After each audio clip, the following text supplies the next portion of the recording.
Hello friends, welcome in Priyanka's teaching. Friends, today I am going to explain you a poem given in the book of class 5, New Oxford Modern English. Friends, the title of the poem is This Morning is Our History Test. This wonderful poem is composed by Ken Nesbitt. Title से ही हमको पता चल रहा है कि जो poet हैं उनका अगली सुबह में क्या है, हिस्ट्री का टेस्ट है। तो इस पोम में हम पढ़ेंगे कि वो अपने हिस्ट्री के टेस्ट के लिए क्या प्रिपरेशन करते हैं। ठीक है, आप सब देख सकते हैं that this poem contains 3 stanza and each stanza contains 8 lines, means total 24 lines are there. It's a quite big poem. Friends, अगर हम राइमिंग स्कीम की बात करें तो आप देख सकते हैं test and vest, notes and quotes, hand and understand, stored and code. इसका मतलब हम कह सकते हैं the rhyming scheme is a b b c c and d d. यही राइमिंग स्कीम बाकी के भी 3 स्टेंजाज में है। फ्रेंड्स, हम पोएम में पढ़ेंगे कि जो नेक्स्ट अगली सुबह जो पोएट का हिस्ट्री का टेस्ट है उसके लिए वो क्या प्रिपरेशन घर पे करते हैं। ठीक है, now I am going to explain you the poem stanza wise. This morning is our history test. I have pinned my notes inside my vest. अरे बाप रे, पोएट तो इस पोम में क्या कर रहे हैं, हिस्ट्री के टेस्ट के लिए कुछ दूसरी तैयारी कर रहे हैं। वो लर्न नहीं कर रहे हैं चीजों को, वो चीटिंग करने की कोशिश कर रहे हैं, चीटिंग की तैयारी में है। पोएट कहते हैं कि this morning is our history test, कि सुबह जो है मेरा क्या है, हमारा हिस्ट्री का टेस्ट है, इतिहास। हिस्ट्री मीन्स इतिहास।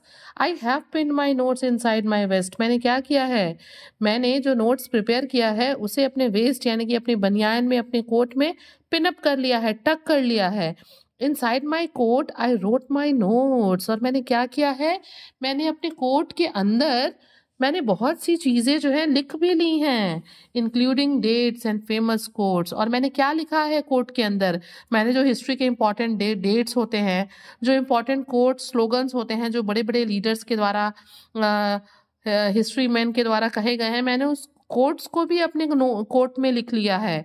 आई have written more upon my hand that only I can understand and. और मैंने बहुत सी चीज़ें तो अपने हाथ में लिख ली हैं जिसको केवल मैं ही समझ सकता हूँ।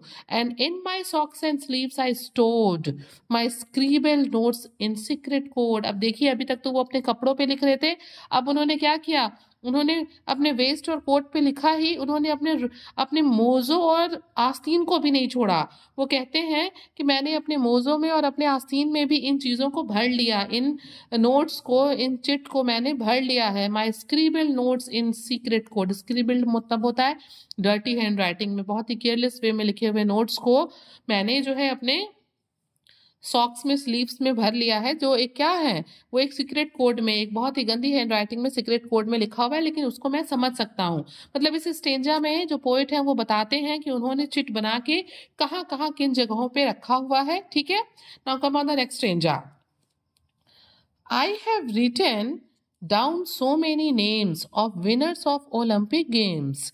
अब वो बता रहे हैं कि एक्चुअली उन्होंने अपने उस नोट्स में, उस चिट में क्या लिखा है।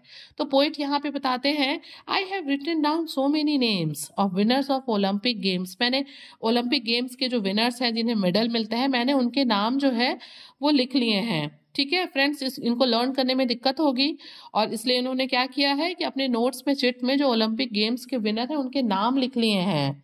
ठीक है, of building people places too, और किस चीज़ के, जो हिस्टोरिकल बिल्डिंग्स हैं, जो बहुत ही महान लोग हैं। यहाँ तक कि उन्होंने जगहों के नाम, फ्रॉम टेनेसी टू टिम्बुक्टू, उन्होंने मतलब जगहों के भी नाम लिख लिए हैं, जिसमें उन्होंने टेनेसी से लेकर टिम्बुक्टू का तक के जगहों के नाम को भी लिखा है। I even copied down a piece on ancient Rome and ancient Greek. यहाँ तक कि पोइट ये भी बताते हैं कि इवन यहाँ तक कि मैंने प्राचीन रोम और प्राचीन यूनान के बारे में भी जो है अपीस, मतलब मैंने एक जो है हेडिंग, एक पूरा पैराग्राफ, एक नोट्स मैंने तैयार करके कहीं छिपा लिया है।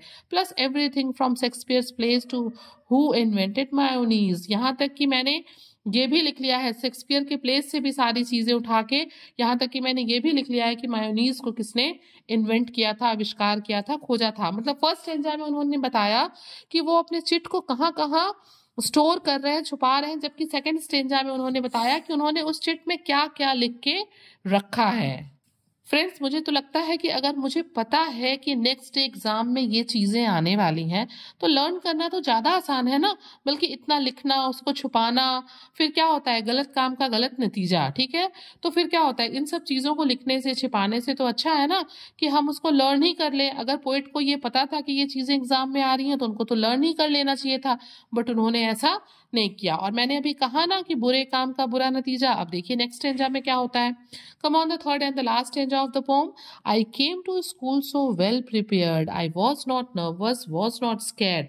भाई पोइट ने तो क्या किया था, सारी चीजों का चिट तैयार कर लिया था, उसे छिपा के अपने कपड़ों में रख लिया था।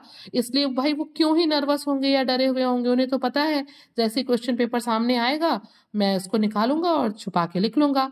मीन्स कि वो कहते हैं कि मैं पूरा स्कूल वेल प्रिपेयर्ड होके आया था। प्रिपेयर्ड होके, लर्न करके नहीं, चिट बना के, मैं पूरा प्रिपेयर होके आया था। ना ही मैं थोड़ा भी नर्वस था, ना ही मैं थोड़ा भी डरा हुआ था।